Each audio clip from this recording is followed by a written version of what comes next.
One of the great missions in my life was to visit Normandy, to pay my respects to the soldiers and the great men who gave their life so all of us could be free. As part of the book, I wanted to have an individual from Ozone Park, who's somebody that was like me, came from the same background, that had died in Normandy.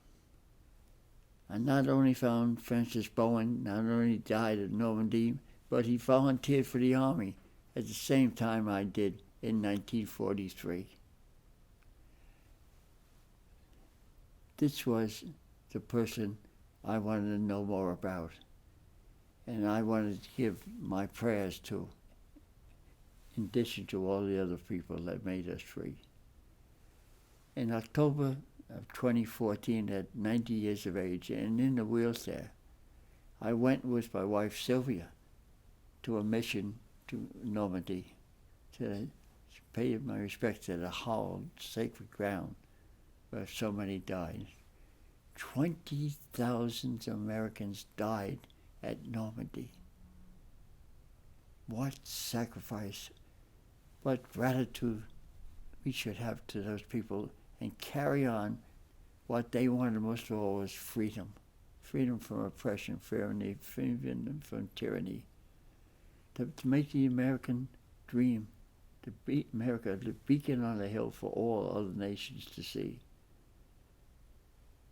So I humbly wrote a prayer called, God, why him, not me? And I'm happy to have a veteran of the World War II, my friend George, to read that prayer to you today. Take it, understand it, and if you could visit Normandy, please do. It'll be an experience that you'll like all your life, and you'll understand history more than you do, and what sacrifices are made. You talk about pay ahead. They paid ahead for everything. They paid the ultimate with their life. We can at least do our part to make this country great. Thank you. And George, please help say the prayer with great reverence. Yeah, I wish you will. Thank you. Why God, not me? A bucket list is mandatory when you get to be my age, to finish things so long put off, so I can turn the page. I took my time, I wrote my list, peace I hoped to find, so I can leave this place called Earth with a clearer mind. The top of my list at number 1 was a visit to the beaches of D-Day, to pay my respects to the young heroes who bravely led the way, to understand at last, dear God, why it was not me who died beneath those tall white cliffs that day in Normandy. I stepped up and volunteered to fight for our country dear, but tests revealed I had active TB, so they said I must stay here.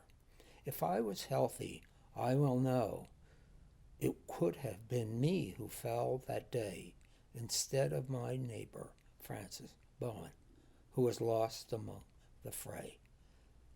These many years have carved a path to match his sacrifice, so that I did not regret the life I led or how I rolled the dice. To understand at last, dear God, why it was not me who died beneath those tall white cliffs that day in Normandy. The final chapter of my life is coming to a close. As time passes day by day, life around me slows. I made the trip, I felt the rain, I prayed there at his grave. I honored Francis Bowen and the other men so brave. And as I knelt there, deep in prayer, it all became quite clear. God blesses me and Francis and all the heroes who lay near. And I understand at last, dear God, why it was not me who died beneath those tall white cliffs that day in Normandy.